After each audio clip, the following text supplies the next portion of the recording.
Hi viewers, welcome to this channel. So ఇప్పుడు AP హైకోర్టులో వచ్చేసరికి ఈ జాబ్స్ ఏవైతే ఉన్నాయో వాటికి సంబంధించిన ర్యాంక్ కార్డ్స్ మీరందరూ చూసుకొని ఉంటారు. అయితే ఇప్పుడు చాలామంది అడుగుతున్న ప్రశ్న ఏంటంటే ఎడిటింగ్ ఆప్షన్ గురించి. సో దాని గురించి ఇప్పుడు చెప్తానండి. వెరీ ఇంపార్టెంట్, ఎక్కడ స్కిప్ చేయొద్దు. ముందుగా అయితే ఇంతవరకు ఛానల్ సబ్స్క్రైబ్ చేసుకుని వీడియో లైక్ చేసి షేర్ చేయండి. మీకు ఏమైనా డౌట్స్ ఉంటే కాల్ మీ ఫర్దర్ కాల్ చేయండి. హైప్ అయితే ఖచ్చితంగా ఇవ్వండి వీడియోకి. ఇక టాపిక్లో పెడితే ఏంట్రా అంటే వీళ్ళు అప్లికేషన్ పెట్టేటప్పుడు కొన్ని తప్పులు ఇవ్వడం అయితే జరిగింది. మేల్‌కి ఫీమేల్ అని, లేకపోతే కేటగిరీ మారటం అని, లేకపోతే ఇలా పేరుల్లో తప్పులని. ఇంకా వచ్చేసరికి ఏంటంటే కొంతమంది ఒకవేళ ప్రిఫరెన్సెస్ కూడా అడిగారు కదా! డీఎస్సీకి అడిగినట్టుగానే దీనికి కూడా ప్రిఫరెన్సెస్ గనక అడిగినట్టయితే ప్రిఫరెన్సెస్ పెట్టుకోవడం కూడా. సో ఇదంతా కూడా ఏంటంటే మీరు అప్లికేషన్ టైంలో ఇచ్చారు.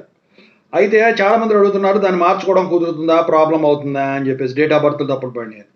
సో ఒక్కసారి అప్లికేషన్ మీరు ఫిల్ చేసి సబ్మిట్ చేసిన తర్వాత ఎడిటింగ్ ఆప్షన్ అనేది వాళ్ళు ఇవ్వట్లేదు. మొన్న డిఎస్సిలో కూడా జరిగింది ఇదే. ఏంటంటే చాలామంది వచ్చేసరికి ప్రిఫరెన్సెస్, ఇప్పుడు పోస్ట్ ప్రిఫరెన్సెస్ ఉంటాయి కదా, అవి మార్చుకున్నాను. ఎందుకంటే 4-5 పోస్టులు రాసిన వాళ్ళు ఉంటారు. సో నాకు ఈ పోస్టింగ్ వద్దు అనుకుంటే ఫస్ట్ది పెట్టుకున్నానండి తెలియక ఎడిటింగ్ ఆప్షన్ ఇస్తారనుకున్నాను అన్నారు.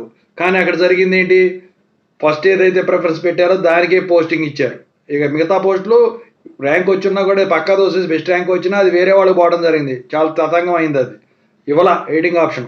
అలాగే ఇంకా పేర్లలో తప్పులున్నా, డీటెయిల్స్లో తప్పులున్నా, ఏమైనా ఇన్ఫర్మేషన్ ప్రొవైడ్ చేయడంలో మీరు తప్పులు ఇచ్చినా కూడా అక్కడ ఎడిటింగ్ ఆప్షన్ అనేది వాళ్ళు ఇవ్వరు. మీరు ఏదైతే అప్లికేషన్ ఇచ్చారో అదే. మరి ఇది ప్రాబ్లం అవుతుందంటే ఖచ్చితంగా ప్రాబ్లం అవుతుంది.